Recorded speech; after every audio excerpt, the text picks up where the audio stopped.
Stand by. This is Control.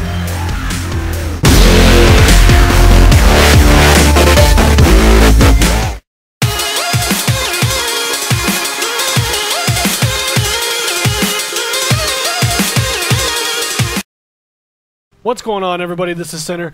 Today I'm going to be bringing back kind of an old series that I had for a little while here, the Gears of War Judgment Wishlist series. This is going to be my 5th episode of that. Now, because I haven't talked about Judgment for a while, there's been a lot of news been released on it, and I didn't talk about it for a while because there were rumors of things changing and rumors of things happening, and I didn't want to make like a speculative column on what I think is going to happen or this is happening, when in all reality I would be completely wrong. But, you know, a lot of things have been confirmed as far as what's going to happen with the game on the release date.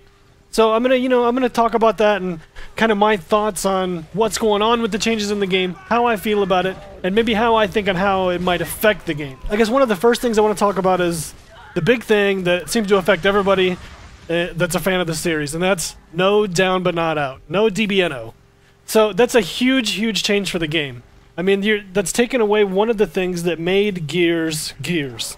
It was one of those things where it wasn't just about the execution itself, the animation of it. It was about, you know, having that second chance. You know, if you went down, you weren't necessarily done. I mean, that's the whole reason of down but not out. So it's kind of one of those things that I'm really upset to see that go away. I mean, I've heard some people say, like, there was a commentator who threw out there a statistic on the percentage of times that people actually performed executions. To me, that's not what it's about. Yes, that's cool. I like that. I dig it. You know, the curb stomp and all that stuff. I mean, all that stuff was always really cool. But it's about how it's going to affect the gameplay as well. Because now you had a game that some people already can complain about that it gets pretty campy. Because, you know, you have people that can run out in the middle of something, get downed, and not get killed right away. Like, there's a split second there where somebody can pick them up, or they can duck behind some cover, or they'll still be laying behind cover, so they still can, you know, take a little bit of a chance and know that they've got that safety blanket of being down but not out. Well, now that's not even going to be there. So now I get worried that it's going to get even more campy because people aren't going to take risks. They're just going to lancer more, rifle more, whatever you want to call it, whatever weapon is out there. We'll get into that later. But they're going to start using other weapons to suppress and just keep people pinned down. And it's going to turn into a rifle fest, which nobody really wants in Gears of War. That's not what the franchise is about. It's about fast-paced action with, you know, shotguns and some major power weapons and things like that. And, you know, a lot of strategy goes into Gears of War, whereas I think it's more strategic than a lot of other shooters out there. But I think it's really going to affect that, having no down but not out, because it is going to cause people to use a lot more rifles, which is going to take away some of the what makes Gears kind of feel to it. And I'm really upset about no down but not out. Now, of course, since you have no down but not out, well, you can't have execution, you can't have Warzone. Those game types are gone because, I mean, you can't go down.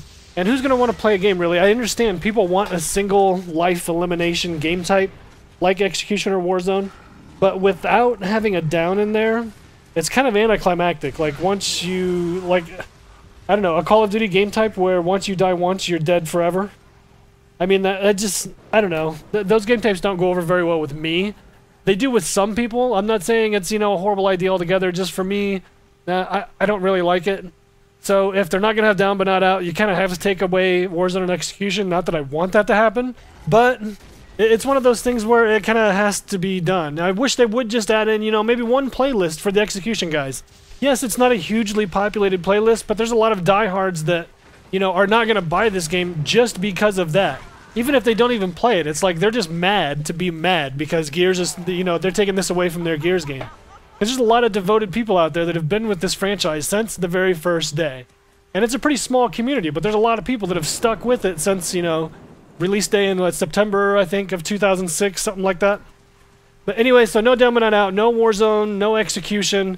You're going to have 4 game types that come with the game. You've got free-for-all, which I'm not really sure how many people are going to get into that. Domination, which I think could actually be pretty good. I always like King of the Hill. I mean, it gets pretty sweaty. King of the Hill is probably one of the sweatiest game types out there, that and execution. But it's one of those game types I like. King of the Hill. You know, it's fast-paced. There's a lot of action going on. But I kind of like the domination, like the Call of Duty style of it. I think that could work well in Gears. I don't think the number of players, you know, of like a 5v5 is really going to hurt things. I mean, I think in Call of Duty it's only 6v6, so it's really not that big of a difference. It's gonna kind of depend on how, you know, the maps are set up. I mean, I don't know. There's gonna be a lot of things that are gonna change. I mean, that's just a different way to do Gears, but I think it could actually work out pretty good doing domination. Now you're gonna have TDM as well. TDM's making a comeback. You're just not gonna have downs in it. And then the new game type, Overrun. That it seems like that's where they've put all their eggs in one basket. Right there is Overrun.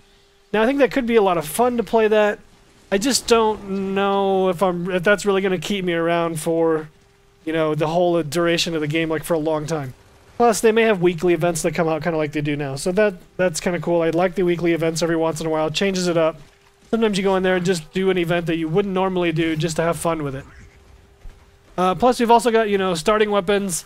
I mean, God, things are changing quite a bit with that. God, I don't even know what the final word is right now.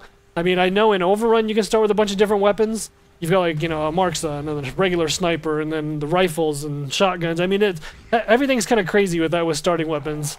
I think that's going to really, really hurt the game myself when you start giving people too many options like that. They've already got balancing issues the way it is, and now they want to throw even more weapons in there that you can actually start the game with. That just seems like a recipe for disaster for me. People complain about the red versus blue thing. Red versus blue doesn't really bother me too much. It's not like it's... some people compare it to Halo. You're just trying to be Halo. Well, I'm sorry, Halo's not the first game to do red versus blue. You had Unreal Tournament in the late 90s. They did it, which is also Epic Games. Epic Games made Unreal Tournament. So they, you know, kind of have a little bit of that too. General Chaos, which was a Sega Genesis game back in the mid-90s. It was red versus blue. It wasn't an FPS, but it was kind of a shooter. Even if you step out of the video game genre, you've got football games like the Senior Shrine Bowl, North versus South, red versus blue. You want to go back even further than that? Revolutionary War for the United States. Red coats versus blue coats. I mean, it's just kind of one of those things that it's a common contrast of colors. I don't really see it as a Halo copy. It doesn't bother me. What does bother me is no Locust. That's one of the other things that makes Gears Gears. COG versus COG right now, if you're going to have the Locust storyline, you need to have the Locust players in multiplayer.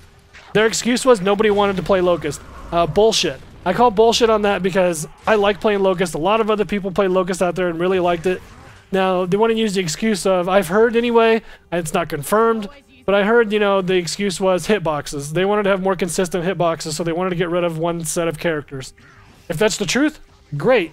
But if they can't fix all the hitboxes on one character for like the COG, then I really don't think that they're going to be able to fix it for, you know, the new series where they just eliminate one side, because they can't do it now. I mean, they're COG characters that sponge the way it is, so I don't really think that's going to fix anything with hitboxes. And that's just kind of my take on it. But thanks guys for hanging out. I'm going to do another episode on this here probably in the next week or so about how to kind of prepare for Judgment. You know, as far as, you know, the different title and everything. So keep an eye out for that. Probably be about a week or two I'll have that up. You know, I'll get something done. And I really appreciate you guys for hanging out, for listening to my comms and everything. Make sure to rate, comment, subscribe down below. And I look forward to having a discussion in the comments. Peace.